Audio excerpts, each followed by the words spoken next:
broadcasting live 4 days a week worldwide from the sunny beaches of Southern California. This is ExtremeHealthRadio.com. Well, hello there. This is Steve Hines from Hope Wellness Center in Cunha, Mexico. And I love listening to Justin and Kate because they provide such cutting-edge information. Tune in live every day to get inspired and learn about natural health. Dr. Feelgood signing off.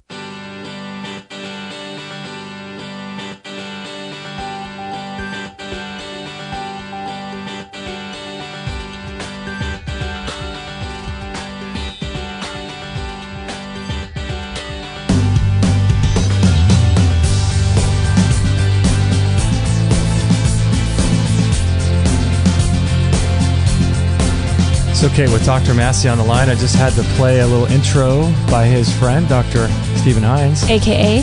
Dr. Feelgood. Dr. Feelgood, signing off. I bet Dr. Massey has got a chuckle out of that one. I know. I love Dr. Hines. He's great. He is a good guy. So today we've got Dr. Richard Massey on the show. It's going to be a fun one. We're really excited to talk to him about all the stuff that he's been into. He just got back from a music festival. So that's going to be interesting to talk to him about. Let's hear about it. So we'll talk to him about all kinds of stuff related to health, and I've got a bunch of listener questions, so we'll introduce him in just a moment.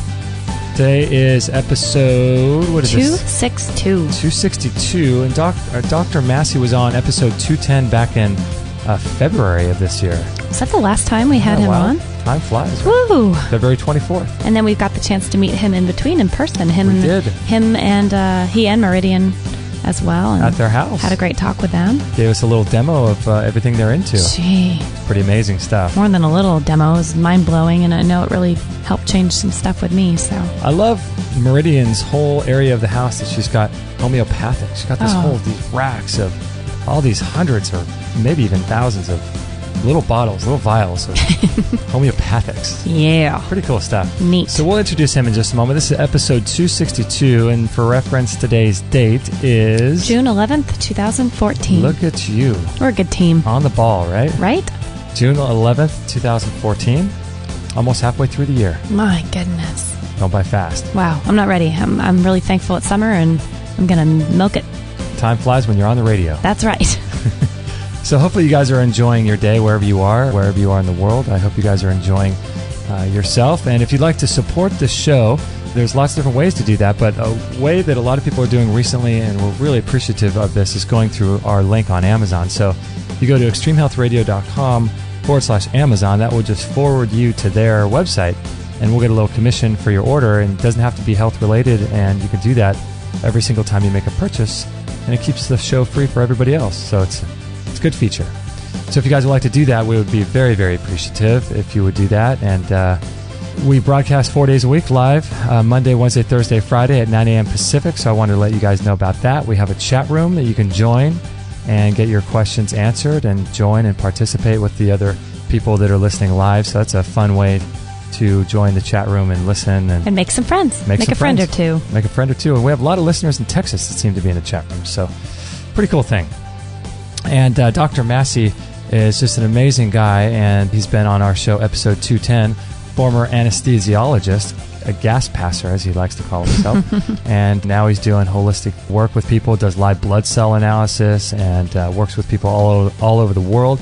And he's connected up with Meridian Grace with her website, awakeninghealth.com. And he's just doing loads of research and is really into things like family constellation therapy and heart math, science, and the connection between our autonomic nervous system, our emotional health, and how that translates to physical health. So really just a wealth of knowledge.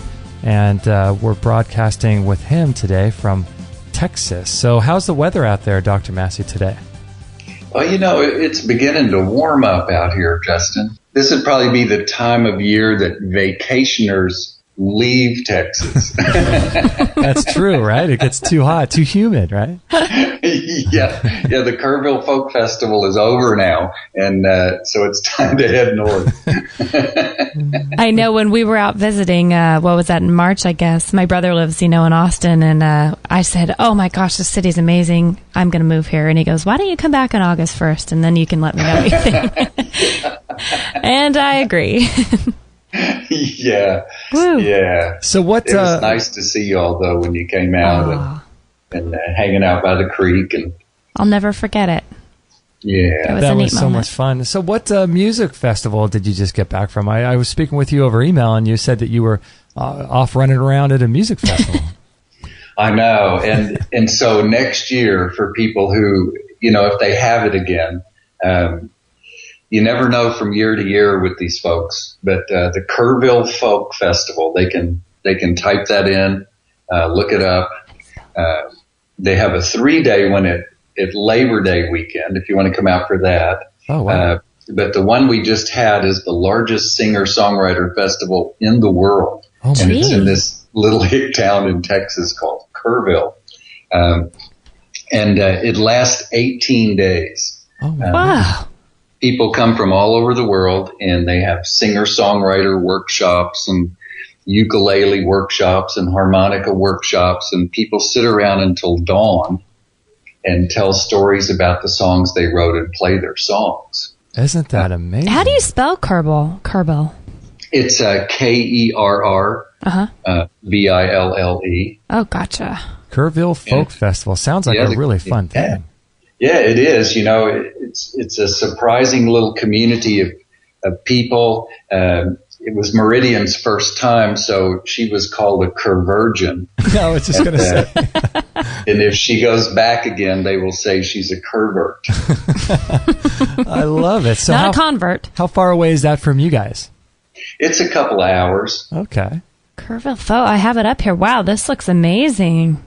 Wow. It really is. And the founder had died just a few weeks before this festival, so it was kind of special. And, what are the odds? This guy was an ex-Marine who started a folk festival in Kerrville in 1972. Oh, my God. And it became the largest singer-songwriter festival in the world. Isn't that amazing? What a weird combination, right? Watch out, world. The next one I might be taking part. I just bought a banjo last week.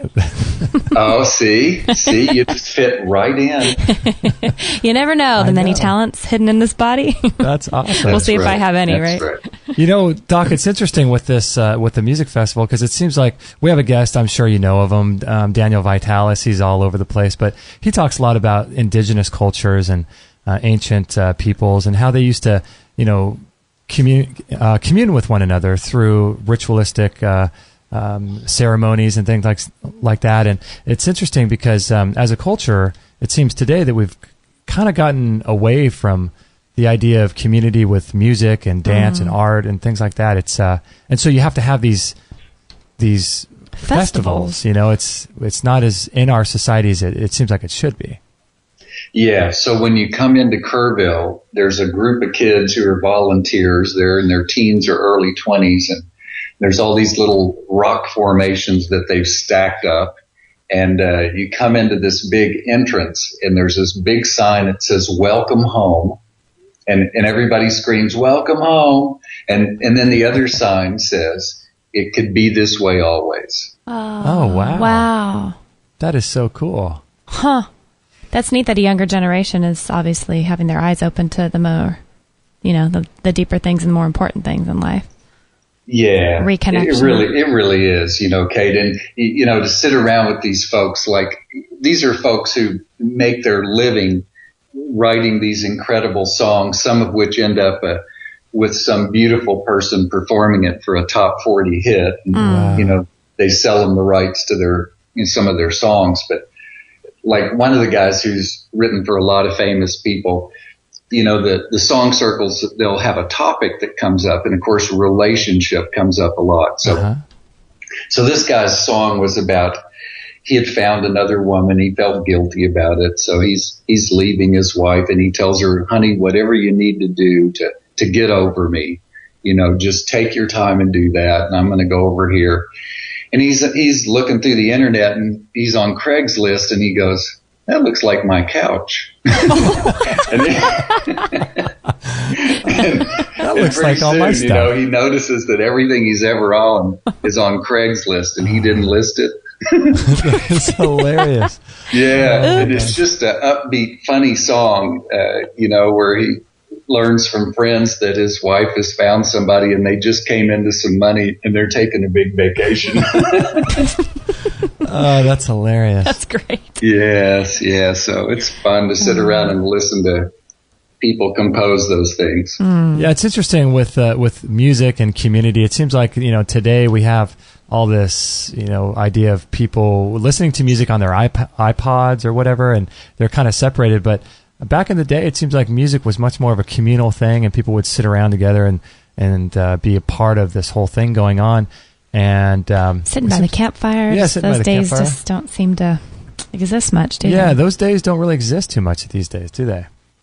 No, they really don't. And so that's part of the big draw at the Kerrville Folk Festival is being around people who haven't seen each other all year. And a lot of times they'll get together and collaborate. And of course, there's some other things that happen there. Some babies are born 9 months later and things like that. But so it's an interesting coming together, you might say, of all kinds of folks. That's cool. That's great. So Judy Collins came this year.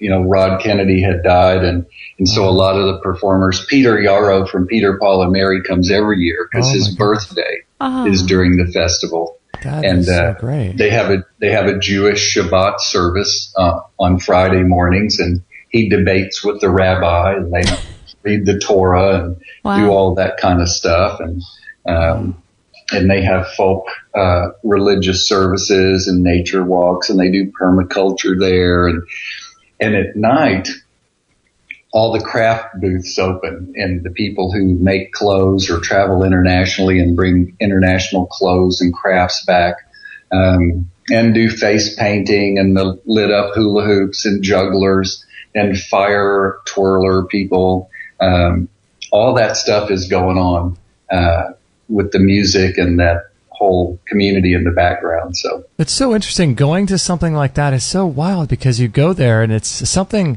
if you hear the right song and you're with the right people, it's just there's something inside of us that feels like we're longing for something that's been missing, It's like a recipe for magic, and I feel like when you get a piece of it, you just crave more, and there's only those brief moments, and they're so fleeting. They're so fleeting, and yet in that moment you realize, this is the best thing ever, to be here, to be with these people, and to be listening to this and all sharing the same experience. It's just a magical thing. Sometimes you hit it and sometimes you don't, but when you do, it just feels so good. Yes. I meet a friend there every year. He's a fellow healthcare practitioner in the Western system. And, he said to me one day as we were buying some food between musical acts, he said, Rich, you and I went through the 25th grade. He said, how come it is when we want to get any kind of education about relationships, we have to come out here? Come to a music festival. Oh, man. That's so true, though, isn't it? That's so true. It really is. Yeah. That's so funny. Golly. Yeah, I think there's something lost in our culture. Do you listen to a lot of music yourself, Doc? I do. I always carry, of course, old fashioned. I have still CDs in the car and things like that. You and me both.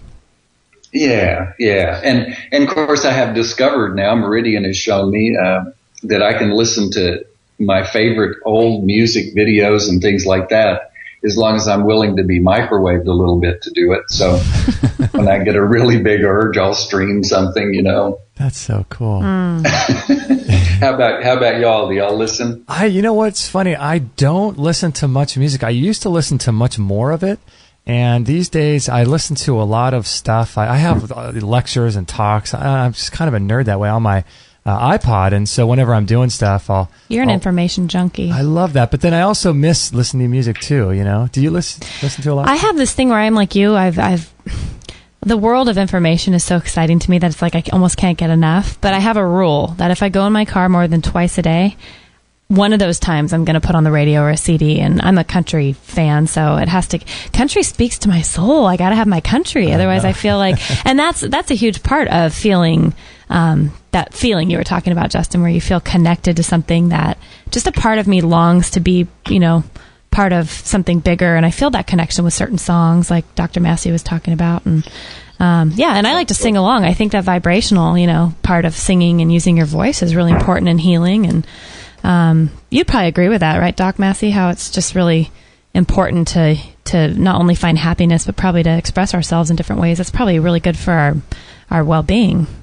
Oh, yeah. And, listen, you got to come out next year then, because I'm there. Some of those guys, the songwriters, they write big hits for the country stars. And on the last night, Chuck Pyle was there.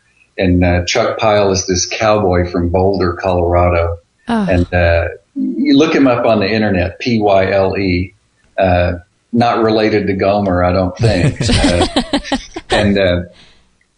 I just love some of his songs. Like he's up there in Boulder where all the quote spiritual and cool stuff happens, and he wrote a song about 12-step recovery things, which I thought was really funny. Oh wow! We had a nice chat with him. He was pretty open some years ago about having a career. Something happened where he had to shut down his career, and he found out it was mercury poisoning. And so he and I got to visit some about, strategies for dealing with that. Wow. How's he doing these days? He looks really good. So he put his heart and soul into dealing with that issue and finding out what was going on. He's quite an articulate spokesman about it. Wow. I brought him up right here. He's fascinating. I'm going to have to kind of poke around here after the show. He looks great. So is he... Oh, yeah. Listen to some of the songs. I think you'll like it if you like country. It's got a good flavor, and there's a big tree there right next to the main stage, and everybody dances under the big tree. So you see a lot of... He calls it a two-step recovery program. It's the two-step going on under the tree. I love it. Forget the 12-step. I know where I'm going to be a year from now. It's Justin. You mark your calendar. With or without Justin, I'm going. There you go. No that's offense. Hilarious. Wow. So that's interesting. With the two-step thing, it just seems so like such a cool thing, and I just feel like music is such should be a big part of our own healing, because people do.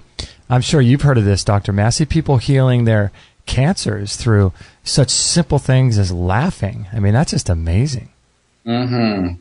Yes. The famous one in my generation was that Norman Cousins, and he had a terminal cancer sentence, and Jonathan Wright likes to point out that it was more than the laughing. He was getting vitamin C IVs every day and watching funny movies at the same time. Oh, okay. So that's kind of what I like to do when folks come by. Is I'm a member of the Spiritual Cinema Circle, and every month for like $27, you get 4 movies that you get to keep. 3 of them are short movies, and then there's a feature-length one.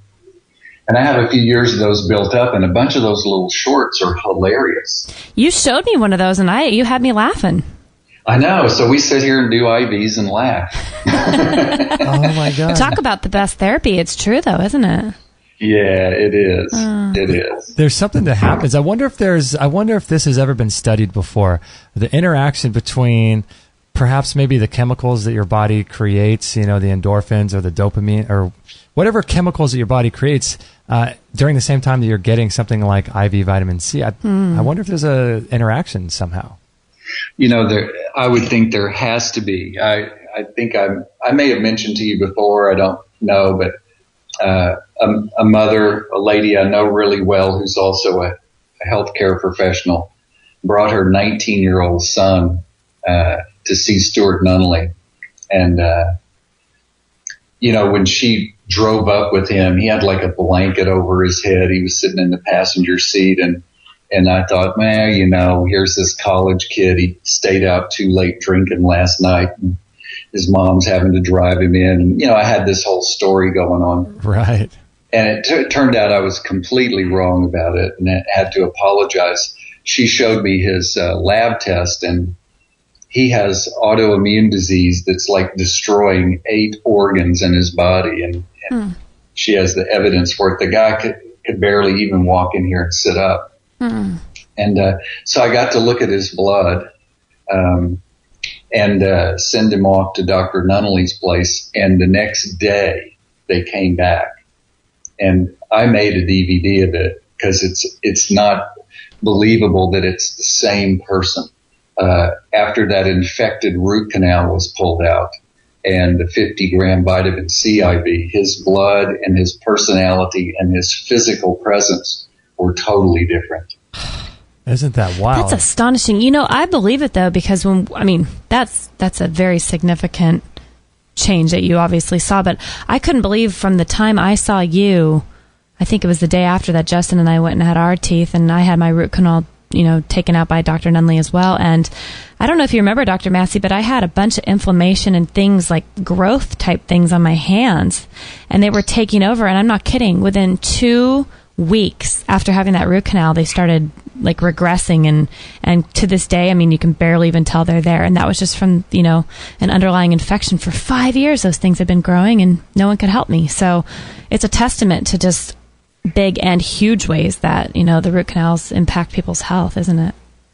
That's a great story. And so I'll segue into the call I got this morning as I was getting into the shower. It's a friend of a friend called with stage 4 colon cancer. And here was the sentence. A friend is saying she has stage 4 colon cancer. And the second sentence was, we're desperate. Oh my goodness. And that's, yeah. And so the thing that I notice, and like what happened with you with having root canals put in, these things are just beneath our awareness. Like if someone had told you up front, like informed consent, okay, we're going to put this thing in your head and it's going to cause microscopic gangrene.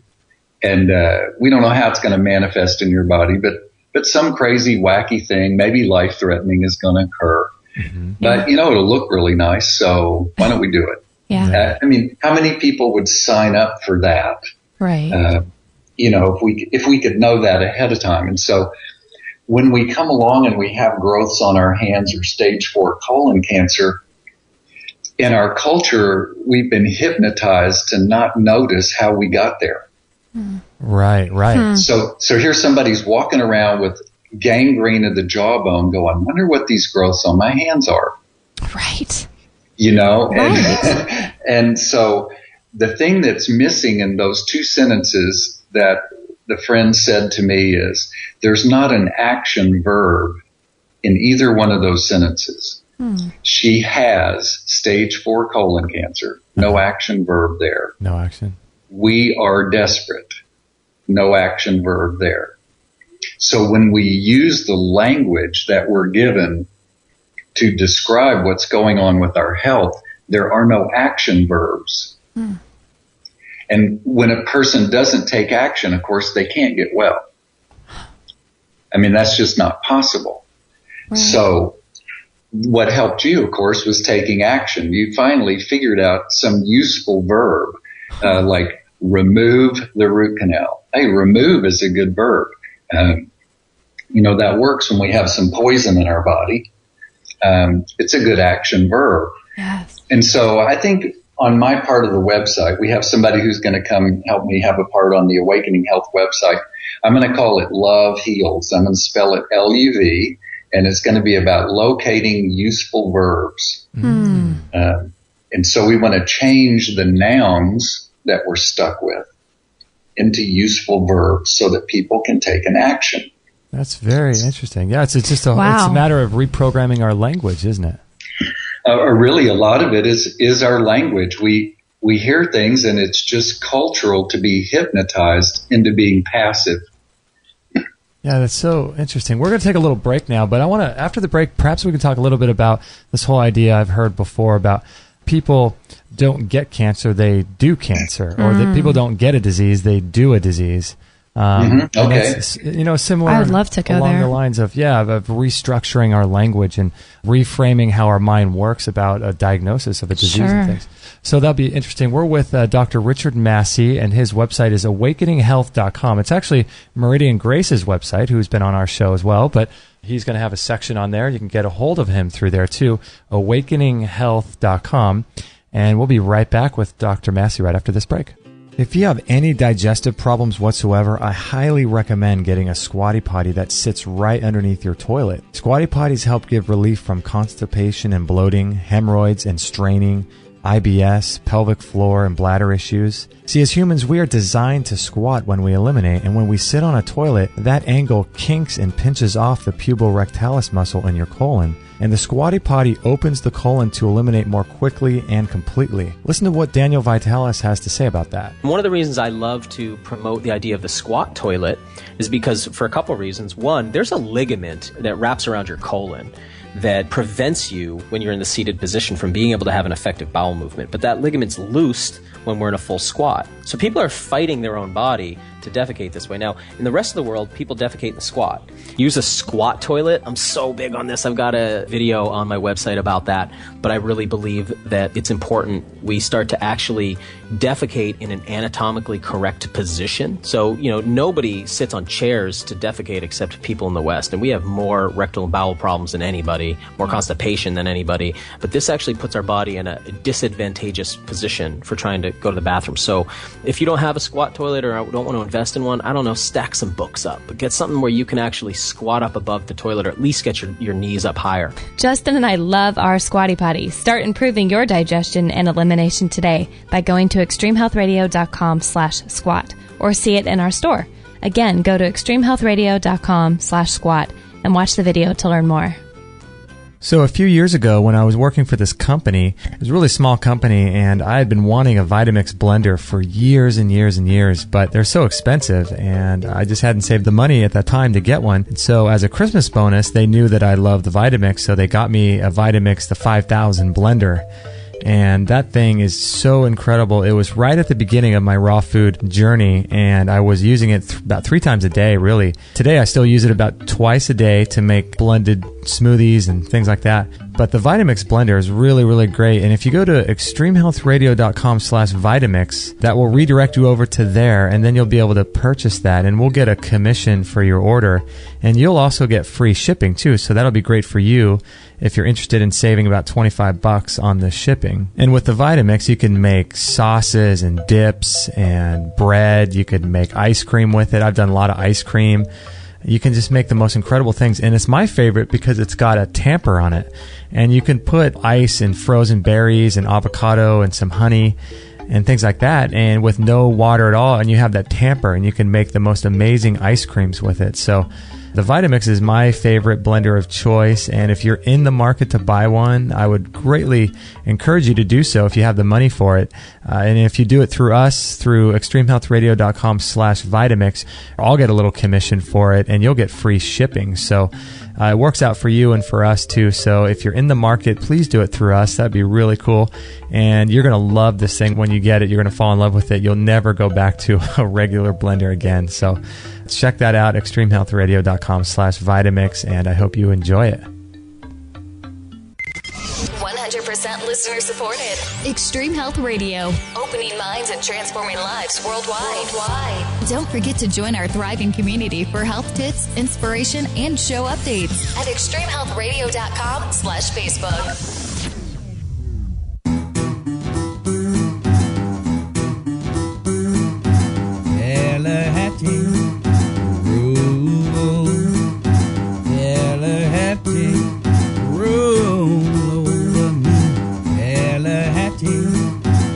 Kate, I have a feeling this guy, whoever's singing this, could fit right in. At the Kerrville Folk Festival. You took my line. I took your line? Darn it. What happened? We had the same brain. When you came back and unmuted us, I was going to say, I bet that's where we could find him. Because he's the mystery singer that nobody knows who he is. But I bet Dr. Massey might have heard him at the It'd fit in Kerrville. really good, wouldn't it? I'm going. Yeah, we have I'm the same going there brain next year. because it's a unified brain, right? It is We one all unified have. brain. But interesting, this guy, he would fit right in. He'd be perfect. If he were live, we should find him and tell him to head on over to the Kerrville Folk Festival. Maybe we'll just put it out there and manifest it. And next year when we're sitting there, all of a sudden our jaws will drop and we'll be like, that's that guy. That's the guy. And then we'll have the real answer. He's on No one our will have to song. guess anymore who he is, the mystery man. The mystery man. That'd be hilarious. It's kind of fun, though. It keeps us guessing. So we're having a great time here with Dr. Richard Massey, our good friend from Texas, and just a really, really fun time. And he's just so knowledgeable about all kinds of different subjects related to alternative health. And he focuses a lot on the emotions and how family histories play a role in our health and healing and all that kind of stuff. So he's really, really interesting. He gets into Gestalt Therapy and family constellation therapy, but he also does dried blood cell analysis and understands the connection between the teeth and our health as well. So really a fascinating guy. And he also works with people on Skype. So if you want to see him and really get down to the root cause of perhaps some of your health issues or even emotional or spiritual or life issues, he would be a great guy to talk to. Kate's worked with him, and we've both worked with him a couple times with our blood cell and our blood cell analysis. And yes, we have. So it's good stuff. So this is episode 262, and we broadcast live 4 days a week, Monday, Wednesday, Thursday, and Friday, if you'd like to join the live chat room. And before the commercial, Doctor, we were talking a little bit about this whole idea of doing disease and, the languaging patterns people use. I just think it's really fascinating because I'm sure, like with this current client you're working with, you could see almost immediately just by the language patterns they use, maybe some connections to their health problems, right? Yes, absolutely. And as a quick side note, as y'all were talking, you probably already said enough about the Kerrville Folk Festival to qualify as a sponsor. And if you're a sponsor, you get in free. Oh, I love it. You have a backstage pass, and you can hang out with all the performers and watch all that stuff. So, oh my gosh. So, when you type it in, think about that. You could contact them and, that would be great. Oh, that would be a lot of fun. Yeah, we'll do that. Yeah, the whole break I was sitting here looking up. I want to buy a ticket for 2015. Sure, yeah, and we'll all sing and get healthier, I love it. I love it. Kate will play her banjo. That's right. Justin will slap his knees or play the washboard. That's the spirit of it right there. I love it. What I wouldn't give. That's hilarious. Oh, that's great. Oh yeah, so we're sitting here and wondering, what is going on here. We are in this culture where we talk so funny about illnesses, and Stephen Jenkinson writes a lot about language, and he said when one culture is conquered by another culture, they have to adopt the nouns of the conquering people. That's what happens with the language. But the conquered people keep the prepositions, which are the words that tell how the nouns are related with each other. Okay. So there's this morphing of language that happens whenever a culture is conquered. And I would make the case that our culture has been conquered by the pharmaceutical industry, and we've had to use their nouns. And the only way out of this is to keep hold of our verbs. And that way we can take useful action. We may have to say their nouns to keep from getting put in jail or something. Right. But behind the scenes, we can take some actions, and do some things to, restore our health. So Doc, how do you think how do you think they have done this with our language? Is it done just maybe through the media and things like that? I think the media is a big one. So, when I used to watch television, you could see these young, beautiful couples running down the beach, and of course all they had to do was take this little pill to hide their herpes from each other. But they could die from it. They could have seizures on the beach and die, or get grotesque diarrhea. But those things were all just listed on the bottom, and they were so beautiful running down the beach. I didn't even have herpes, and I thought, what a nice pill to take, You were almost persuaded yourself. Almost did it. That's hilarious. So true. So convincing, right?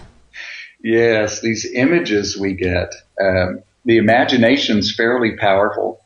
And Stephen Jenkinson likes to say, whenever we feel like there's only two choices left to us in life, that the real diagnosis is a deflated imagination. And what we're in need of is getting the imagination reinflated so that we can see some new possibilities. So that's sort of the work that I know you do, is helping people to understand that there are possibilities. And and this whole idea of,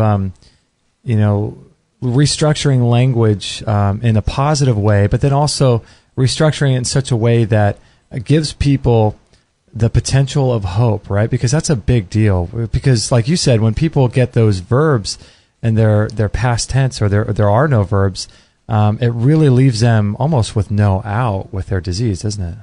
Yeah, there's just no out. So had a lady come the other day with Meniere's. It's this disease of the middle ear or whatever. There's balance problems and that feeling in the head like going underwater or changing altitude in an airplane and not being able to ever make it equal. And so we're sitting here looking at the blood, and of course we have the little EM wave on, and she's watching that and the little heart biofeedback thing. And for whatever reason, this appeared to be very, very distressing to her, this Meniere's, and her family was with her. And so I got out the Recall Healing book, and I've never read the section on Meniere's. And she opens Meniere's and starts reading it to herself and just burst into tears. And just these very powerful emotional moments happen. And the big question, there was just one question there. It said, to be explored, how did your father leave this world? Oh, wow. And this Meniere started when her father died somewhere away from her geographically. And they planned to get together, and it didn't happen. Oh, my gosh. Oh, my goodness. He died before they could do that. And then there was some stuff with the will and how things were divided up, and that was added a little insult to that. And so when we did the open chair Gestalt, where she imagined her father in the empty chair, and I gave her that towel to squeeze in her hands, and I said, show me how much anger and frustration you feel as you sit there and, look at your dad. And she squeezed that towel, and when she twisted the towel, her Meniere's went away. Wow. Wow. So the interesting piece about that is these things are always surprising to me, even though I've seen them over and over, that in some way, when this happened to her, she squeezed off something in her ear. She put the squeeze on a nerve. She put the squeeze on a blood supply. She put the squeeze on something. And when she externalized it and squeezed this towel, the squeezing inside of her body stopped. Isn't that wild? Wow. So what's happening inside? I guess it just has some sort of physiological effect too. Sure. So unconsciously, if something happens to us that's overwhelming, very often we squeeze off the blood supply to some part of our body and don't know that we're doing it. It's completely unconscious. And of course, John Sarno has been the big proponent of that, and he's the guy that gets the 96% reversal of sciatica just from having people write a letter to their unconscious mind every day. And it turns out that in sciatica, there's usually an urge to kill someone, and so the body protects us from doing that by giving us this sudden sciatic pain, so that we can't think about killing that other person. Oh my we have goodness. to take care of this pain. Isn't that wild? Yeah, it functions to keep us alive. And so it's interesting that there are stories that are so well known and so specific, like who would have thought with Meniere's,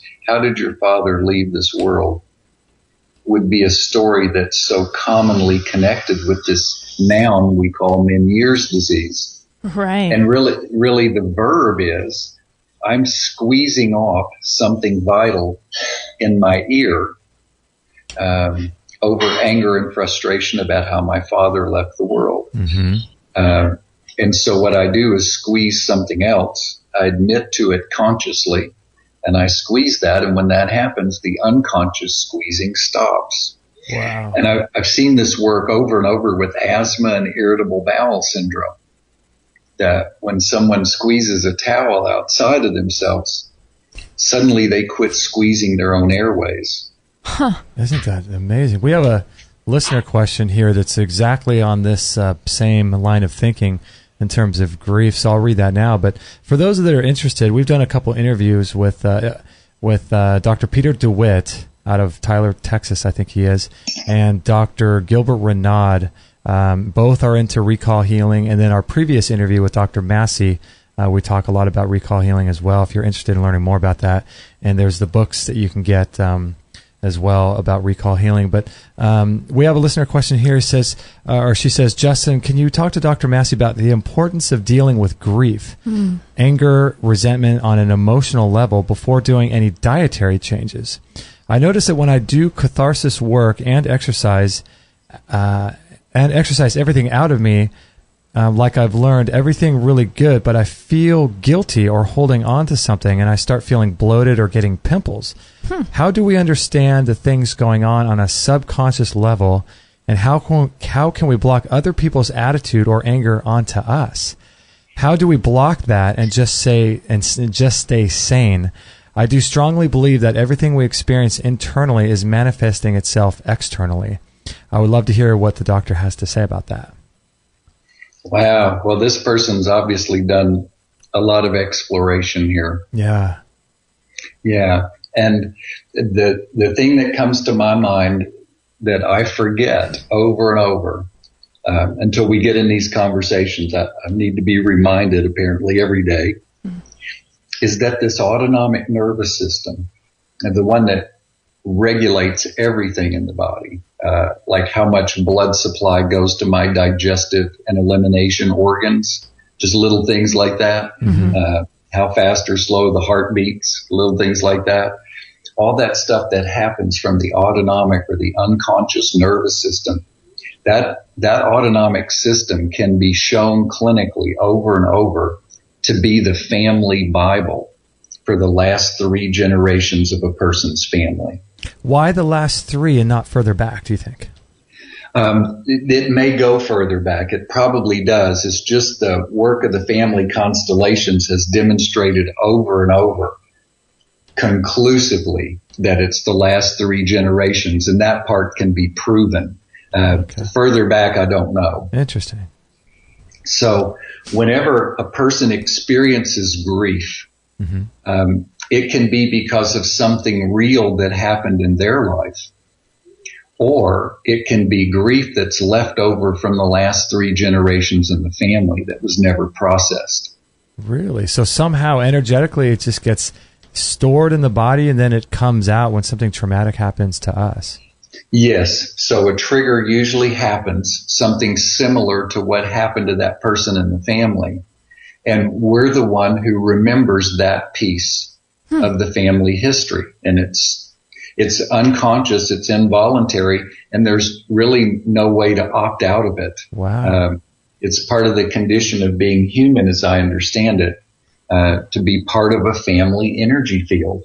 How important is it? Typically 80% of the time, the firstborn male and the firstborn female will carry the unfinished business of the last 3 generations of males and females respectively. That's typically how it happens. Can you say that again, doctor? That was interesting. Yeah, about 80% of the time, the firstborn male will carry the unfinished business of males, the last 3 generations of males, and the firstborn female will carry the unfinished business for the females of the last 3 generations. Wow. So do we know anything about the second and third children? About 20% of the time it'll be one of them instead of a firstborn. Every family has their own pattern.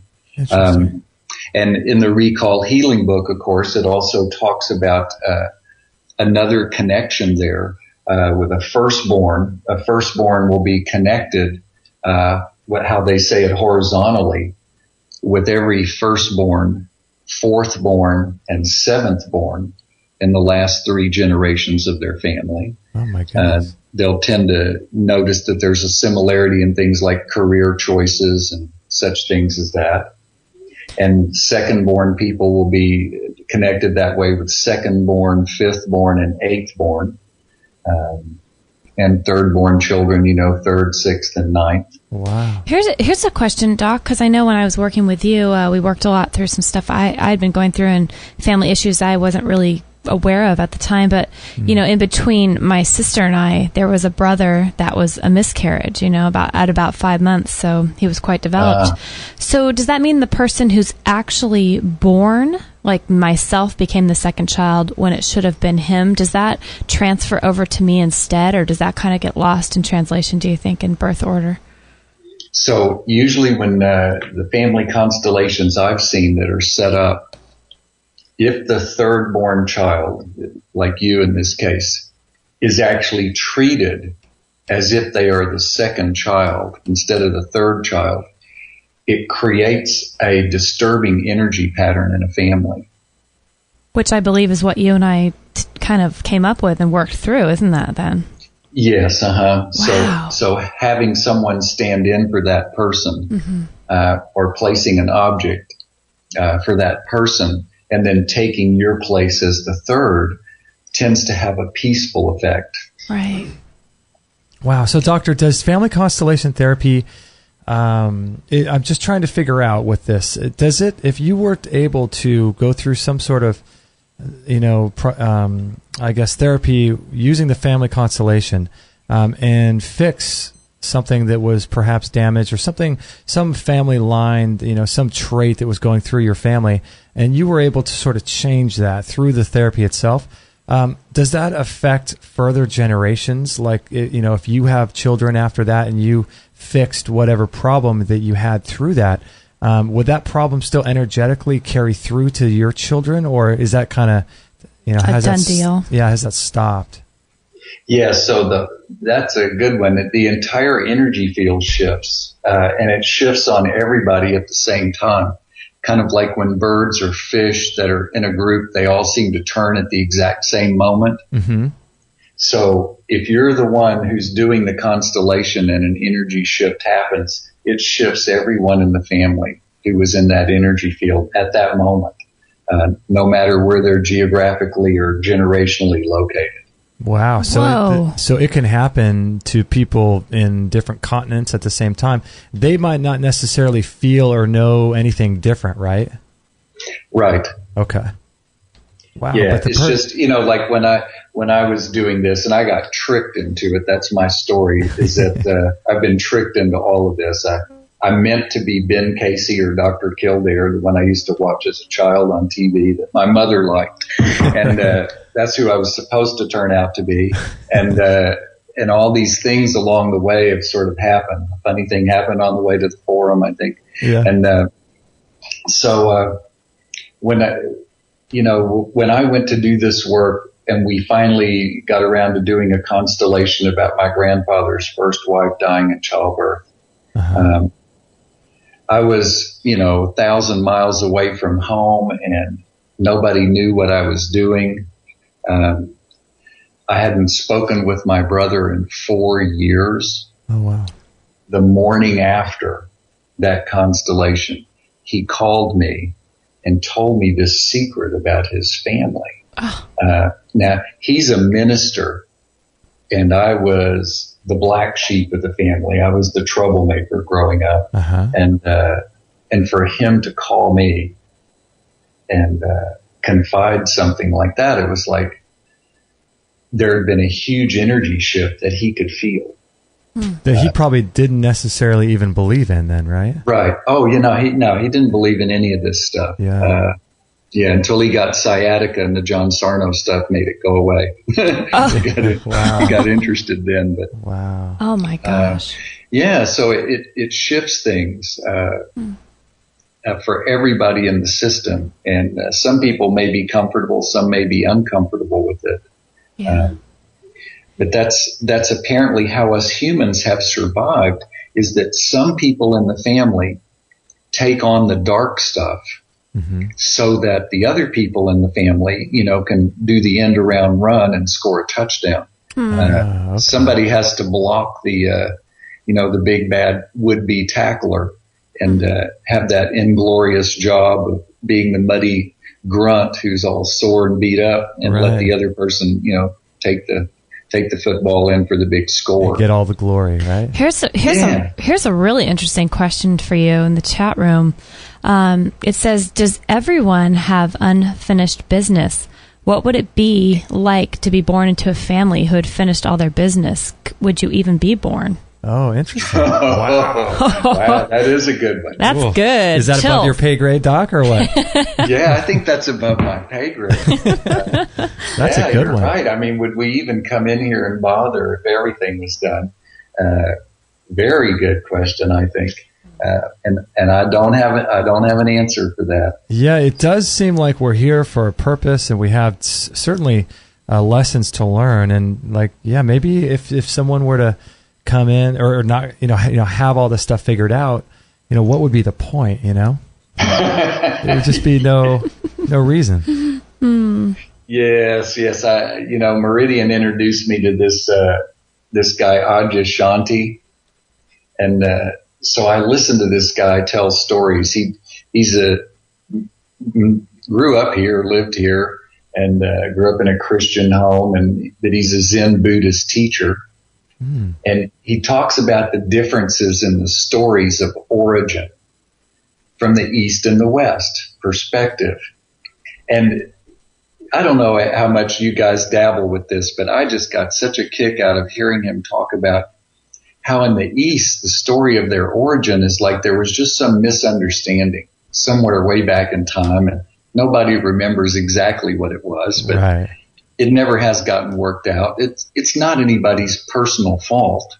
It's just kind of the way it is. And so they have their practices to help them sort of undo that and find their way back to not living in this experience of separation from God or reality. He said, but in the West, the story is really different. It's like your very birth is stained with this thing called original sin. Mm-hmm. And it personally irritates God. It's such a more personal story. Like it's our fault that all this stuff is the way it is. And he says that one of the solutions for that is for a person to discover the love that brought them into this body, into this family, into this culture, and become conscious of that and embrace it and agree to it, which is kind of what you're talking about here. Wow. So it's just, but most people aren't even conscious or aware of that, are they? Well, I haven't seen a commercial about it lately. I don't know what channels y'all get. Not that channel. Yeah, no, it's definitely something that people, is this work getting more and more popular, this family constellation therapy? Are you seeing more and more people that even know about what it is? There is. It's getting to be more and more popular. And if y'all Google that, you can get on Michael Reddy's site. He's one of the ones that comes up, REDDY, mm-hmm. ReadyWorks.com. And he does teleclasses over the internet and teaches people how to do these things called home altar constellations, where a person would choose objects to represent different people or events and set it on some mantle or dresser and move those slowly over time. He said it takes about 1 to 5 weeks. And he says that people get significant energy shifts that have a profound effect on their health many times from learning to do these things. And his book, you can read the first chapter over the internet. Mm-hmm. And it makes a lot of sense. And he gives cases like this one woman where he was working with her and she was about to get a bilateral mastectomy. And as they set up the constellation, what becomes apparent is something that she had not known consciously, and she checked it out with her family later, and it was true, that the family had wanted a boy so strongly mm-hmm. that everything was blue, and her mother wouldn't touch her for 3 days after she was born. Oh, my goodness. So the sentence that was freeing for her was when she stood in front of the woman who she chose to represent her mother and said, you know, when these breasts are cut off, I'll be the boy you always wanted. Oh my gosh. Wow. Chills up my whole body right now. Yeah. And so after she was able to admit that truth, she was able to change her mind and go, no, I'd rather keep my breast and be the woman that I was supposed to be rather than the boy my mother thought she wanted. And when she came to that place, the breast cancer stopped. Just stopped. It just stopped. Yep. And went away. Yep. Hey, Doc, how powerful do you think this is? Let's say that a woman like that was dealing with, or not dealing with, but being exposed to toxins. Maybe she was wearing a bra, 24 hours a day, and she had these kind of significant factors that perhaps were causing the breast cancer, or at least there's some correlation. Is it something where a lady like that could have her breast cancer go away and then have it come back because of her lifestyle choices? Or do you think that that's so powerful that the family constellation therapy will override anything that we're doing negatively in our lifestyle? Yeah, boy, that's a great question as well. And, I learned about these different levels from our good buddy, Dr. Dietrich Klinghardt. Mm-hmm. And his deal was if a person will remove half the blocks in any of the levels, that the human organism, the family organism, will clear out the rest on its own. So he looked at the family level, the mental level, where our beliefs are, the energy level, where the autonomic nervous system works, and then the physical body level. So he would say change half of the things that would contribute to cancer on each of those levels, and the body will take care of the rest. And so one of my suspicions is that when someone has made this unconscious decision to be the boy that they think their mother wanted, that they're going to choose to do things like wearing a bra unconsciously, knowing that it's going to contribute to the cancer that's going to allow them to have their breast removed. Oh, my goodness. Wow, what a weird way of thinking about it, but it makes so much sense. Yeah, and we just won't allow other thoughts and awarenesses to come in. We'll eat lots of nitrates and get exposed to lots of xenoestrogens and, do all the things that we know on a physical level. And those things will just have a sort of an appeal to us because we know we need to end up in the place of having cancer. Wow, that's so fascinating. We're going to take a little break. I want to come back and... We have a really great question in the chat room when we get back to. Oh, cool. Yeah, and I want to talk further about those 4 different levels, the family. What were the 4 levels again, Doc? Yeah, Klinghardt looks at the family level, the mental level, the energy body level, where the autonomic nervous system is, and then the physical body level. Okay. Yeah, I want to explore that a little bit because, people, most of the time, I know I'm not even aware of those levels. And maybe perhaps if we're aware of those levels and we can figure out some things to change in each of them, that will help us understand, more. So, this is a great, great talk. I love this family constellations therapy stuff. It's so interesting. We're with Dr. Richard Massey and his website. You can find him on awakeninghealth.com. And he was previously on our show, episode 210, like we mentioned before, and back in February of this year. So you can check that out if you're interested in that. This is episode 262. So we'll be right back with Dr. Massey right after this break. The history of heat therapy dates back over 2,400 years, and it was Hippocrates who said, "Give me the power to produce fever, and I will cure all disease." This FDA-approved medical device called the Biomat is a mat that you can lay on, read on, sleep on, do yoga on, sit on, and it can be used on office chairs, massage tables, and the like to help the body heal itself. It's inlaid with 30 pounds of healing crystals using amethyst and a rare black tourmaline producing negative ions in a healing electrical field. These healing crystals help to restore cellular health by replacing electrons to the atoms as well as penetrating deep into the body by 4 to 6 inches. What can the Biomat do for you? It'll improve your skin, burns as many calories as if you went jogging for 30 minutes, It improves the immune system by up to 40% or more, reduces stress and fatigue, removes toxins, lowers cholesterol, relieves pain, revitalizes cellular metabolism.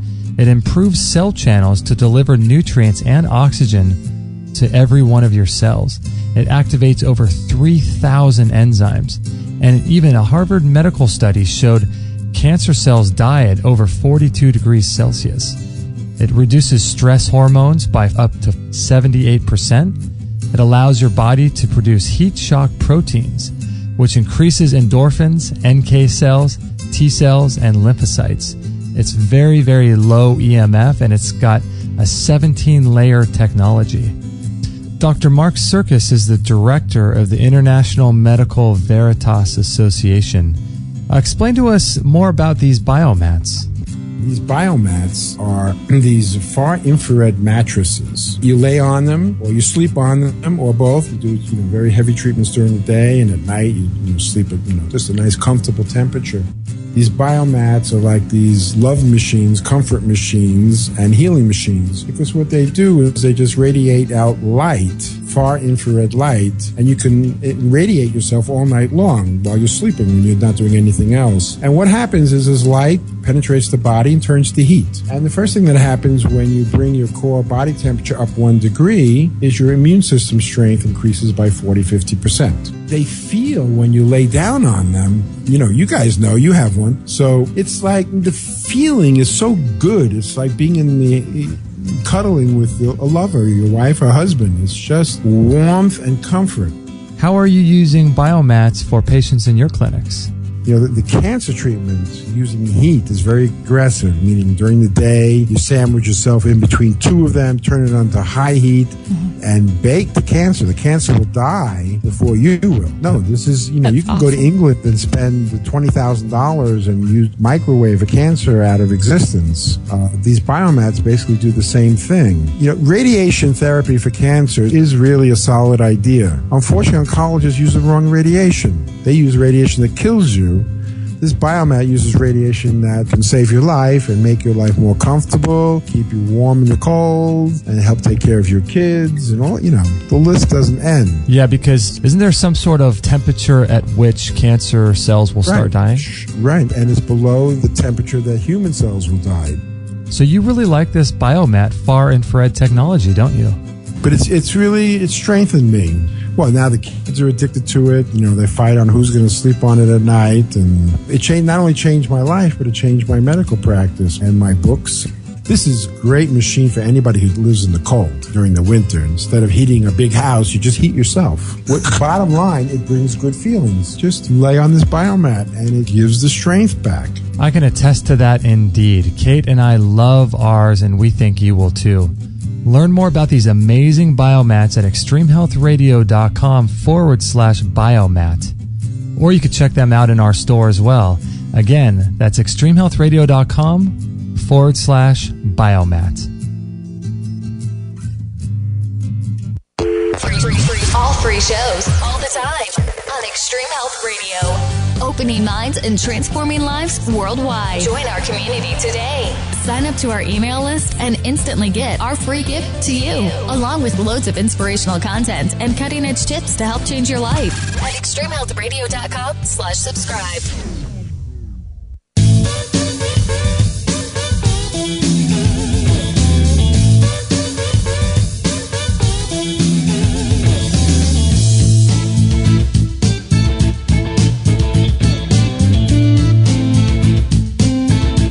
All right, we're having a great time here with Dr. Richard Massey, as always. He'll be fun to have. Doctor, if you're ever traveling around, we'd love to have you in the studio. It'll be a lot of fun to have you in the studio. Oh, nice. Thanks. Yeah, feel free to let us know, because this is a lot of fun and just a great time here with Dr. Massey. And if you guys have any questions about that biomat that we just ran the ad for, please let me know. It's quite a significant investment, but it's one that we think is really going to help benefit your health with those negative ions and just everything that it does for you. It's an incredible machine. So if you do have any questions, just let me know. And this is episode 262. Is that right? Yeah, 262 with Dr. Richard Massey. And if you guys would like to join us, we broadcast live 4 days a week, Monday, Wednesday, Thursday, and Friday at 9 a.m. Pacific. So you can always check that out and join the chat room as well. I tell you, our chat room friends are amazing. Yeah, we had a really interesting question, Doctor, that we have to read you from the chat room because this is really good. Yeah, it says, question here for Doc M. Recall healing seems to be a way of reaching a higher level of consciousness, but the world seems to be on an unconscious path towards death and destruction. Any thoughts? Oh, boy. Oh, where do we that go can of worms. Yeah. You guys have interesting people you're chatting with. Yeah, and of course, let me just mention that Meridian has a biomat, and if I'm ever feeling off, I'll just sleep on that thing for a few days, and it really makes a difference. So, and I don't get any money for saying that. I really think there's something to it as well. It sends me into another planet. I love it. Yeah, there's something about it. There is. Some smart people putting some things together, I tell you. Mm-hmm. I agree. Thanks. Yeah, and so the recall healing, I wish I could show you in here, and I'd have to change the picture a little bit. So a couple of pictures that you might want to put on your website, we could talk about it. One is that Klinghardt little pyramid thing about the levels. Okay. And he puts all the modalities that he knows about for sorting out whether an issue is on that level or not, and then things to do if it is on that issue. And so he has a list of a bunch of those modalities. The other thing is this picture in the Recall Healing book of the iceberg, and how we're kind of like an iceberg, and only 10% of us is visible or conscious, and the other 90% of us is below the water. Strangely, as I see it, floating in a sea of unconditional love. And this 90% that's below the surface, like here's the picture I have. I'm sitting on the top of this little iceberg, and I'm looking around and I'm seeing where I want to go, and I've got this little paddle, and I just have this idea: if I paddle hard enough, I'm going to get where I want to go. Right. I don't have to learn the currents that are pushing on this huge part that's underneath. Right. I've just got to paddle harder. I've got to take the right supplements, maybe get some of my friends to help me, and we're all just going to paddle this big, huge iceberg over there, because all we can see is the part that's floating. But, as life has turned out, it looks like the currents pushing on the hidden part of the iceberg are really determining which way I'm going. And if I'm willing to learn those currents, I can actually end up where I want to go by using the currents and only paddling when I'm moving from one current to another. I mean, the whole thing can be done intelligently and a lot more peacefully than me sitting up on top of the iceberg frantically trying to paddle against the current. So that sounds interesting. So that sounds like you could actually use, we talk a lot about nutrition, obviously, on this show. So you could use your nutrition in a strategic way that would be in congruence with those currents that you're talking about. So, just because someone says, oh, you should make kale shakes or you should, drink green juice, and so people will do that every single day for the rest of their life, which is, might be a good thing. But you could strategically use those things at different times, maybe in greater concentrations, based on those currents. And what would those currents be? Like family histories or past family stuff that has happened to you? Or what are those currents, do you think? Yeah, so of course, as we talk about these things, the part that our friend wants to put on the website is some actual videos of working with people. So people that come to see us, they're actually caught in a current that's life-threatening for them a lot of the time. Okay. They feel like they're being carried someplace that this is not good, this is not working out. And so on a physical level, we poke their finger and look at live and dry blood. And of course, look at all the other lab work and the studies that they bring in. And we look for clues on a physical level, like what's out of balance here. Okay. And, we do that. A couple of your listeners from last time actually sent me $75, and I mailed them a slide, and they put some blood drops on it, and I made them a DVD of their dry blood pattern and sent it back to them. It's a screening test for whether somebody has lots of heavy metal, free radical activity, liver stress, kidney stress, hormone imbalance. What are the big challenges that somebody's facing? Mm-hmm. And then when people are here, of course, they're wearing the EM wave, which is measuring the energy body or the autonomic unconscious nervous system, mm-hmm. whose job it is to keep me alive and balanced moment to moment. And the person starts to tell their story as they watch their blood, and they get to see which parts of their story that their unconscious is interested in. Not what their conscious mind is interested in, but what moves the unconscious mind. Like the woman with the min years just bursting into tears when she reads the sentence, "How did your father leave this world?" Mm. I mean, there's no way I'd walk up to somebody in a hospital with min years and just lean over and say, "How did your father leave this world?" Right. But for her to read that and have that reaction, she's just now told us where the issue is. And so we just scrapped the physical stuff at that point and went right into an exercise with her and her father. Because we got to see where the unconscious current was. She showed it to us. And, interestingly, as the story unfolded, she had been praying all day. She had been so frustrated physically that she sat down and told God, she said, "I'm willing to feel anything or do anything to resolve this." Oh, my goodness. And at one point, she stopped during the exercise. She stopped for just a moment and was crying, and she looked up at us and she said, I don't even know you people. She said that to you? Yeah. And she said, "I don't even know you people, and I'm bearing my soul like this." And then she went right back into it. And she came here to work. My goodness. So my part was just to kind of facilitate a little bit. That's so interesting. How important do you think it is for people, if we have loved ones that die and pass on, and these are people that we really, really love and we're really connected to, and maybe they're a soulmate, or maybe they're a mother, father, or brother, sister type thing.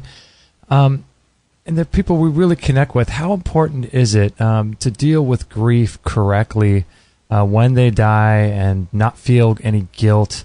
Is it important to deal with the grief and let everything out so that it doesn't store in the body? Or is it important to understand that we don't have any attachments to life and we kind of go with the flow, and we don't really feel like we're physical beings, so that we understand that we're all energetic beings and things like that? What's the balance there between letting emotions out and then realizing there's no attachments to anything? Yeah.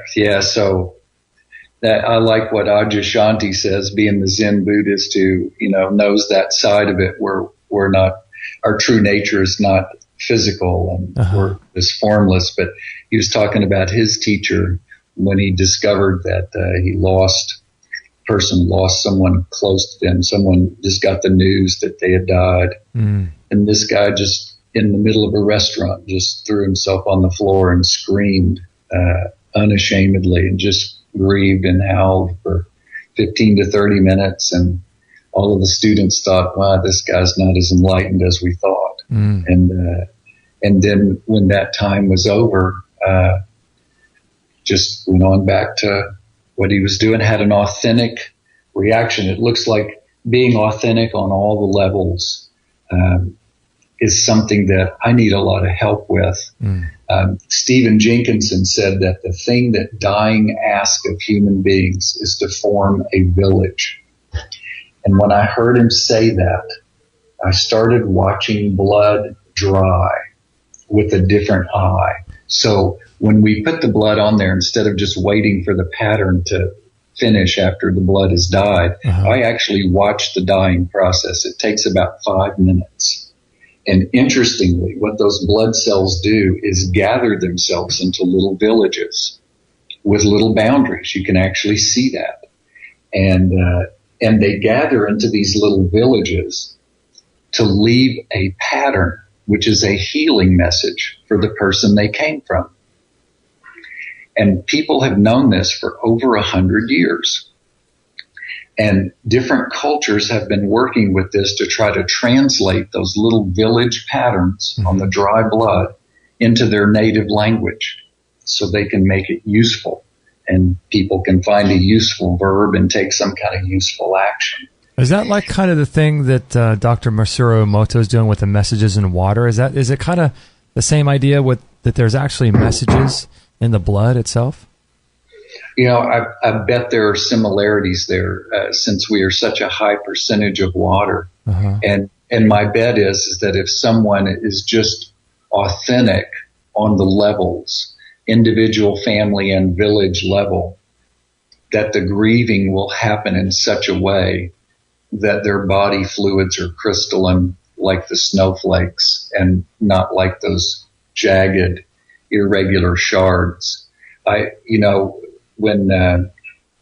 When someone very close to me had her son was killed in an accident, mm-hmm. and boy, we got to see the dark side of the medical industry and all that transplant industry and the influence that has is just wow. Anyway, this person has religious beliefs that when someone dies, you spend somebody in the family or a close friend is with that person's body for the next 72 hours, that it's never left alone.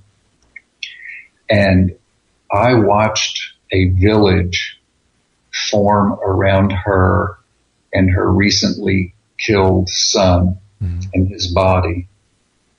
And when that time was up, those of us who had gathered, I remember one of the women saying to me, "I'm not afraid of death anymore."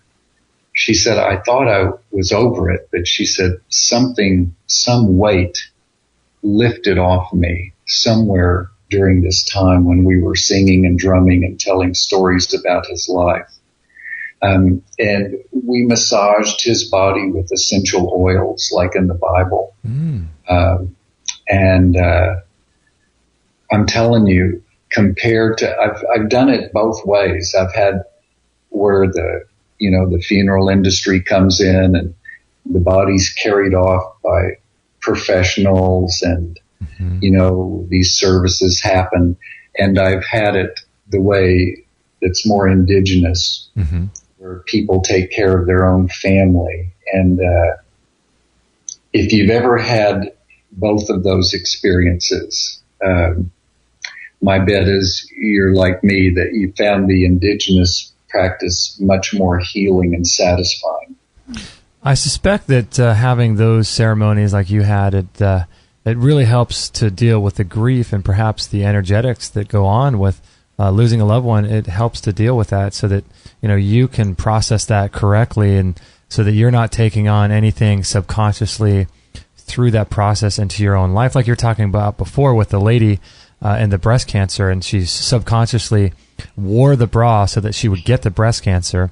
And maybe when something like this, if you go through a death, in this case, more holistically and more naturally, it would perhaps offset any of those emotions so that you wouldn't be dealing with any of that, residual damage caused by, the regular way of grieving for people. Yeah, the autonomic nervous system is going to record every death of a person and every death of a relationship and every birth of a person and every birth of a relationship that was important for my conception, for me to be conceived by the two people I was conceived by at the time I was conceived and the circumstances I was conceived in. So every relationship and every person that had to be born and died for that to happen the way it happened is recorded in my autonomic nervous system, and it will replay those scenes on anniversaries of those things. Like people might wake up in the morning and feel really happy. Well, maybe that was the day that great-grandpa proposed to great-grandma. Wow. Oh my gosh. Yeah, and my autonomic nervous system will replay that joy and that hope and that sense of optimism. And on the other side of that, the day a child drowns and the whole family changes and people want to blame each other and no grieving happens because of the blame. There's just this bitterness that happens in the family. On the anniversary of that, it will replay. Isn't that wild? I wonder if there's a connection between the autonomic nervous system where this stuff gets recorded and this thing that people talk about with the Akashic records and how everything is recorded somewhere in the universe. I wonder if it gets downloaded from that and somehow your autonomic nervous system is able to read that. Who knows, right? Yeah. I really don't know.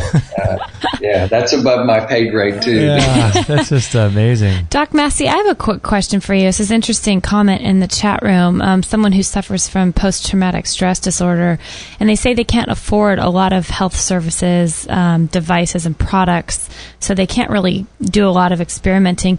What is your advice for somebody in that position who obviously has a big challenge emotionally to deal with or overcome? What is the biggest thing that you could recommend to somebody on an affordable level? Is it the book on recall healing? Is it maybe doing one session if they can afford it with someone like yourself? Or what is your opinion on that? So the first thing that comes to my mind, so that's what I'll say, is I would start doing Byron Katie's work. And people can go to thework.com. And there are free facilitators, and the worksheets are free. If you're a military person and you've been officially diagnosed with post-traumatic stress, I'm told you can get an EM wave for free. Oh my gosh! Oh my goodness! Wow! And that would be nice to have as an adjunct. But even if you can't get that, you can go to thework.com, download a Judge Your Neighbor worksheet, and get a facilitator to go over that with you. And those have been lifesavers for me. As strange as it seems, and it, with all the cruelty that humans do with each other, it looks like the most damaging part of all of it is what I believe the cruelty meant. What you believe, so how you process and what you think, the story you create about that. The story I create about it is worse than the cruelty itself. So far, Katie says she's never seen an exception to that. Wow. So that ties into what we started to talk about with people getting diagnosis, right? And people getting a story, or actually getting a diagnosis and then building a story around that. Yes, yeah. And we have a lot of prefab stories in our culture. Like when you hear the word cancer, every good American knows what they're supposed to do. They're supposed to go get chemo and radiation and die. That's, hoping like against all odds, like a Vegas trip, I could be the big winner this time. But that's only a small percentage of people. Wow, that's wild. So it's that story that we tell. So when we're presented with information that's potentially stressful, like we lost our job or lost a loved one or have a diagnosis of something, immediately it's the story we wrap that around and that we tell ourselves that becomes the most important thing which in turn affects our health with how we deal with that. Yes. So the autonomic nervous system job is to keep me alive the best it can, given the story that I'm believing at the moment. Okay. So if I'm in a self-pity story, like I had a friend just yesterday telling me that she was getting caught up in a self-pity story as she was riding home, and she was sitting in the passenger seat and she realized that she was about to pass out. And so she'd been doing a lot of work with this. So she did the work in herself, shifting out of the self-pity story. And then all of a sudden her alertness and strength returned. And it was beautiful for me to hear that, because here's the autonomic nervous system and it's sitting there going, okay, I'm going to do the best I can for you, given the story that you believe. So if you're believing this self-pity victim story, the very best offer I have for you is unconsciousness. Okay. That's the best deal. We can just go unconscious. That's going to be our best option here. Now, when she came out of that and went into a different story that, hey, I'm a real human being. I'm a co-creator with reality and all this kind of stuff. Then the autonomic nervous system says, you know what? Here's some other options that just weren't available earlier. Like we can be alert, we can be thoughtful, we can send a lot of blood flow to the creative center of your brain. We can do all these kind of things now that you've changed the story. Isn't that wild? Yeah, it's like opening up a door of possibilities and having so many more options once you realize that you're not your story, or you don't believe the story you tell yourself. So if someone has a particular frustration in their life, like let's say they're always, I don't know, some frustration that's in their life that's really, really bugs them. And for the most part, they do their best to sort of suppress that, or sort of act positive and sort of, have a positive mental approach to that kind of thing. But they're really suppressing it. And then every now and then they think they're dealing with it, but they're really pushing it down a bit. Yeah, so they think they're dealing with it, but then every now and then something happens and the water boils over the top of the lid, and they just go nuts, and they realize what they're doing. They realize, but sometimes people will say, if I just let myself go crazy, and I just need to vent all of my frustrations, and then for 5 or 10 minutes, and then it's almost like a healing thing. Is that during that time that they're expressing their frustrations, they're doing almost everything in a very unconscious, non-spiritual way during that moment of frustration. Is that healthy to allow yourself to do that, do you think? So, of course, for me, what comes up for me is what is the effect of that on the person and the people they're in relationship with? Okay. So if I take an action and the people I'm in a relationship with can say to a reporter or whoever, I'm sure glad this person does this. It really makes our life better here at home. Mm-hmm. Then I'd say that was a healthy thing to do. But if we got to round up the kids and go get in the car and leave the house for a while, and it's a real tense time, and we walk on eggshells until the next outburst happens, right, I'd say that's not really a healthy way to be working with that. So it's important to understand, how you go about releasing that. But even even how you were saying, Justin, like it might not be did you say like a quote spiritual way to react? But I'm thinking biblically. I mean, there was a time when Jesus got angry and threw the tables in the temple and got all upset. So obviously, no matter what spiritual path we're on, there is a time for anger in a right way, I would believe, to really heal.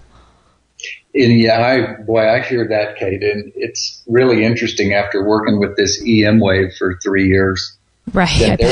There are times when I feel really, really angry, and I look down that thing and it's green. I mean, it's saying, yeah, buddy, your heart is really interested in you expressing this anger right now.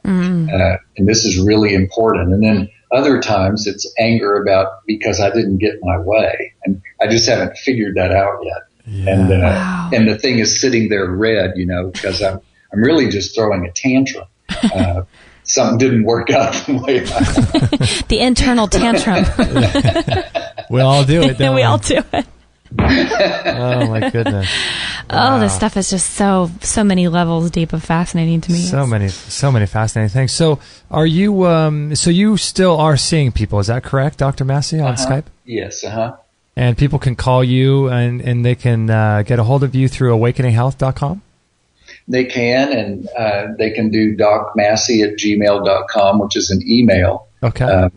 Or they can text or call 830-992-1143. And that's my little iPhone. Okay, great. Yeah, it has a woman named Siri living in it. Uh-oh. A new thing from when I was a kid. I know. She watches you, I think, and she tracks everything you do. I know. And the woman in the phone when I was a kid was the next door neighbor because we had these party lines, Oh, my gosh. I remember those. That's hilarious. Well, as long as Siri doesn't start putting your furniture on Craigslist, you're good to go. Boy, I tell you, isn't that something?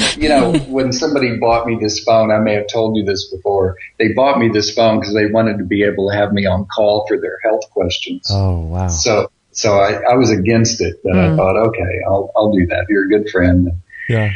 And so then somehow this female voice came on in this little white thing, and I thought, my God, who is this? And the guy told me who it was. And so I just looked down at this and I said, do you love me? That was the first thing that just popped out of my mind. And this little female voice in my phone says, I respect you. Oh, my goodness. wow. That's a little bit weird. Have you ever asked your phone, have you ever asked Siri if she loves you? No, I don't. That's funny. We don't have Siri, but yeah, that's an interesting experience. Well, apparently there's different answers programmed to that question, so you can put that out in the chat room. There was a guy with an Android. When I told him that, he popped it right up, and he asked Siri, "Do you love me?" And she said, "I need my space." Oh my goodness! Oh wow! So now we have to compete with the energetics of fake computer people making or breaking our day, right? Yeah. Oh my god! As if we don't have enough work to do on our own paths anyway, right? You're offended at your computer. Oh my gosh! That's when you throw Siri out the window. Yeah, you find Siri a new home.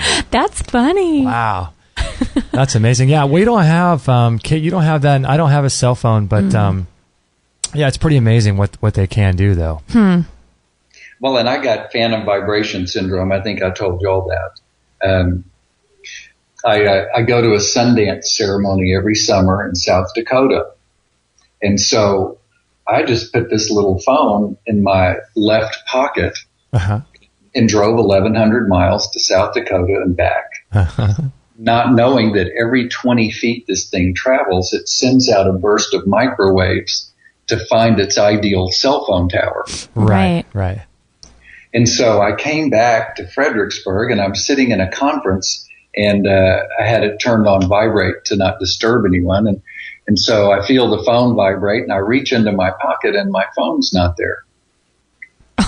Oh my goodness! I didn't hear this story. So it's like it just imprinted on you or something. What? It's nerve damage. It actually microwaved the nerves in the top of my thigh, and I hate to think what it did to other parts in that area, but there was a sense of vibrating on the left upper thigh, and that went on for several weeks. Oh my goodness! And someone who came in to see me told me about this thing called phantom vibration syndrome.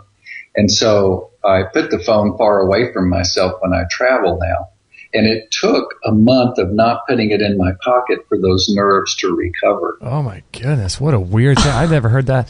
It's almost like when you get on a train or you fly on an airplane for 12 hours and you get off and you still feel like you're moving. Yeah. Wow. Yeah, so people, when you're driving, don't have a cell phone on your body. Don't be talking on it, because every 20 feet, which that's happening 4 times a second when you're driving on the highway, these little bursts of microwaves. And I've already had one guy who can't hear out of the ear that he holds his cell phone up to. His other one's fine. No way. So it's really businessman. And another friend whose retina is detaching, but only on the eye that's where he holds up his cell phone. His other eye's fine. Oh my goodness, gosh. what a weird thing. So so if you're moving in any capacity, a train or by car, it's really important to have it off then. Every 20 feet, you're going to get a burst of microwaves. And if you've got that thing up next to your head or sitting in your lap or in your shirt pocket near your breast, near your heart, I mean, just think about that. And, keep it as far away from yourself as possible, or invite somebody you don't like to go on the trip and have them hold it for you. I was just going to say. That would be... Here, why don't you hold this up to your throat for the next 1,200 miles? You don't need a Maybe thyroid. it'll shut him up. Just kidding. Oh, my goodness. You don't need a thyroid. So, doctor, do you do anything with those, with the phones to protect yourself, like any EMF protecting devices and stuff? There are some of those, and I can't say that I'm up on those, so I'm going to leave that for your chat room people to come up with some ideas for y'all. Interesting. Absolutely. Wow.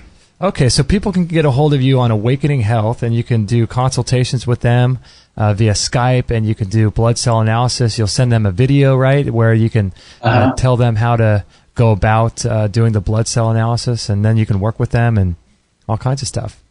Yeah, we send them a microscope slide and a little thing to poke their finger with and a little box to send the slide back in. And then I make them a DVD of the video of those little blood drops and kind of go over what their health challenges look to be on a physical level. So that might be kind of cool to do for people maybe once or twice a year, just to kind of get an update on how their blood is and their reactions to things are, right? I think so. And so the latest Townsend letter that just came out was talking about the epidemic of what we call leaky gut. Mm-hmm. Mm-hmm. And that pattern, there's a pattern on the dry blood that typically goes along with leaky gut and kind of gives us an idea of whether that might be mild or moderate or severe. Mm-hmm. And then a person could change their diet and send in another blood drop and see if that's improving or not.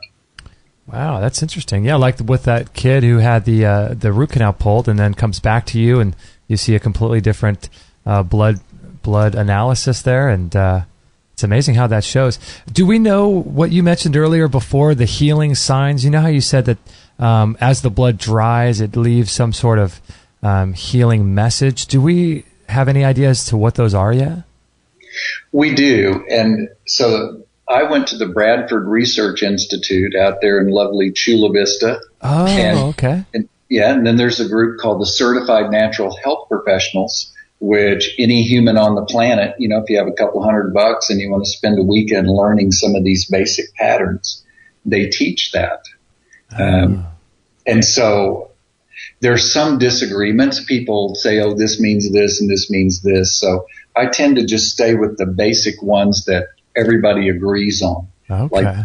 Like the heavy metal ring, how thick is that? How many droplets is it on? How much free radical damage is there? What part of the body generally does it look like it's in? How much virus activity is there? Those kind of things there's not much debate on. Hormone balance is the same way. There's not much debate about that pattern. They're kind of just standard. Yeah. And so those, when we see those, it's like the blood is spending the last 5 minutes of its life. It's like a deathbed confession. I mean, it's telling the person the truth about what's going on in there. They want to hear it. Isn't that wild? That's a neat way to put that, actually. Yeah. Wow. So that's so great. So people could work with you, and then if they want, they can work a little bit further, like we were talking about before with the iceberg analogy that you gave, where people can learn about how the physical stuff like this blood relates to and reacts with the deeper stuff that's going on using family constellation therapy and recall healing. And they could do all that kind of stuff with you as well, right? Yes. Awesome stuff. That's great. And you know what, too? I forgot to mention, people can also come to your location, too, right? You mentioned this while we were there. Is that still a possibility for people? It is. It is. We have a guest room, and sometimes people will come and stay. Mm-hmm. And, of course, the benefit of that is they get to have interactions with the lovely Meridian, who's a GAPS instructor. And, she makes these things to eat that are just so healthy and so tasty, and teaches people how to do those recipes. And she does that Bill Walcott body typing for diet. You know that William Donald Kelly story, the guy with pancreas cancer, the famous orthodontist in Grapevine, Texas, who reversed his own pancreas cancer with digestive enzymes. This is stuff that Nicholas Gonzalez took over and is doing in New York. Right. And what Kelly discovered was, since he had these visible tumors that he could see sticking out of his belly, is that certain vitamins and foods, even though they were healthy, some of those things made his tumors grow faster. Really? And then if he gave them to other people, it made their tumors shrink. And so he began to wonder about that. I mean, what's the deal here that something that we know for a fact is healthy? I take it. I have faster growing cancer, and this other guy takes it, and his starts to go away. Oh, wow. And so she does that body typing work that tells what exact supplement proportions and what foods make a person's body sing, like at the Kerrville Folk Festival, and which ones are not so nice notes to sing. Interesting. That is really fascinating, because we get into this whole idea, especially in health, is green juices, they're healthy, I need to do something healthy, so you just take it for yourself. But is this called I've heard you mention this before, is it called the GTC test or something like that? I don't know. Now the cancer one, that GRCC test. GRCC, okay. That's the one, if you want to screen for cancer, it's kind of expensive. And it also tells which nutritional supplements will reverse your cancer process. That's what it was. Okay. Yeah, and it'll be different for each person. this metabolic typing is actually good to do at any point in time. It's much less expensive. She can do that over the internet and phone consultations. Isn't that you can do it over the internet, huh? Sure, go ahead. I'm sorry. So you can do that over the internet with Meridian? Oh, yeah. And she can help you sort out which diet is the one that resonates best with you. Isn't that wild? That's good stuff. That's what it's all about, Doc. This is all good stuff. Yeah, you got to eat what resonates with your body, right? You know, it looks that way, Justin. I mean, it'd be great if there was a book and you could just go, oh, this is the perfect diet for everybody. Oh, wouldn't that be great? Yeah, but it doesn't work out that way. You know, when we wouldn't have a show. My wife was pregnant with the twins, you know, I told her, I said, you know, we should really just have one child or 6. You know, if you have 6, you know, society sends you all these gifts. But if you have twins, you have to do twice the work and nobody seems to pitch in. And you get half the reward, yeah. That's hilarious. So true. Well, thanks, Doc. I know we went way over time. I hope we didn't screw up your schedule too much, but thank you so much for being on the show and just all your work. And hopefully we can reconnect up in person again soon. That would be fun. I would like that. Yeah, that would be great. All right, next time we're in Texas, we'll contact you and maybe we can hang out and have a good time. That sounds good. Awesome. All right, thanks, Doc, and I'll be in contact soon. That'd be great. Awesome. All okay, right. Thanks, Doc. Love to you guys. Yeah, blessings to y'all. Thanks. Okay, bye-bye. Bye-bye. Bye-bye. Okay. Well, how was that? That was pretty amazing, wasn't it? Good night. Yeah, that was Dr. Richard Massey. I love him a lot. He's so great. He is such a neat guy. Yeah. He's got such a... I mean, I'm so glad that we were fortunate enough to be able to that he spent time with us. I mean, that was such an honor when we were back in Austin in March. But his demeanor, his whole way about him, his aura, whatever you want to call it, it was just peaceful. Yeah. It was like we were out sitting by a river. Creek, actually, outside of his house and beyond his house. Yeah, behind his house. Was it considered a creek or river? It's just a creek. Creek. I think. Oh, yeah, it was a beautiful creek. It's like a little Zen garden kind of thing. It really was, and my gosh, like you're out there, and we're having this conversation with him, and I thought his personality to me and who he is, like embodied that creek. I felt like if you could make Dr. Massey into a creek. If you could explain his personality to someone in person, that's what I would describe him as. Just this really flowing, mellow, peaceful, just a joy to be around him and sit with him and be in his presence. But you never know. We may have caught him on just a good day. That's true. We didn't catch him when the wild rapids were just around the river bend, just around the corner.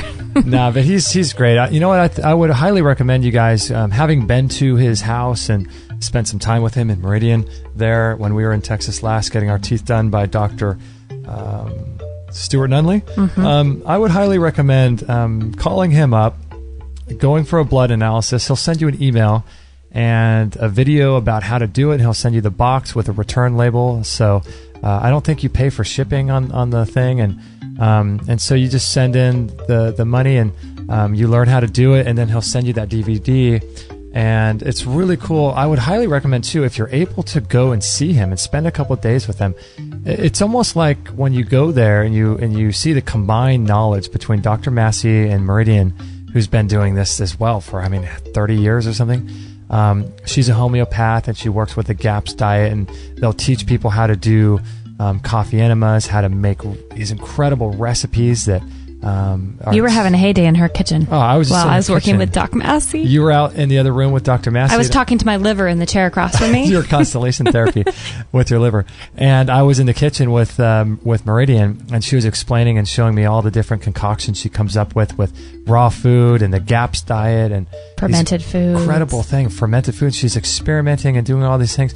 So you can go there and learn how to do that. You can go there and learn how to do things like coffee enemas and all the different ways. I don't know if anyone has ever heard of Dr. Massey and the types of coffee enemas that he does. He puts all these nutrients into it it's just supercharge your health. And so you can go learn how to do all these things and work with homeopathic remedies and family constellation. We were there, 5 hours, and I felt like a different person when I left. And that was without doing anything more than some constellation therapy and a live blood cell analysis. I was doing Dr. the EM Massey. wave for a while with Meridian in the other room, and that was just really, really eye-opening.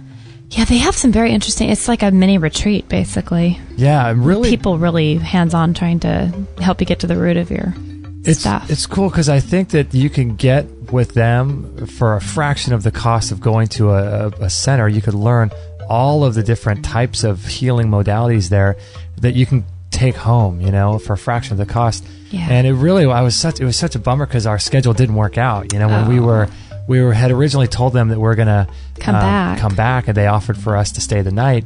But it just didn't work out because we had to take a flight out of San Antonio, I think the next morning at like 5 a.m. or something. Yeah, our plans got a little stuffed up. But yeah, pretty awesome people, though. I would highly recommend either doing a call with them or going to visit them because they're on top of it. They're on top of it.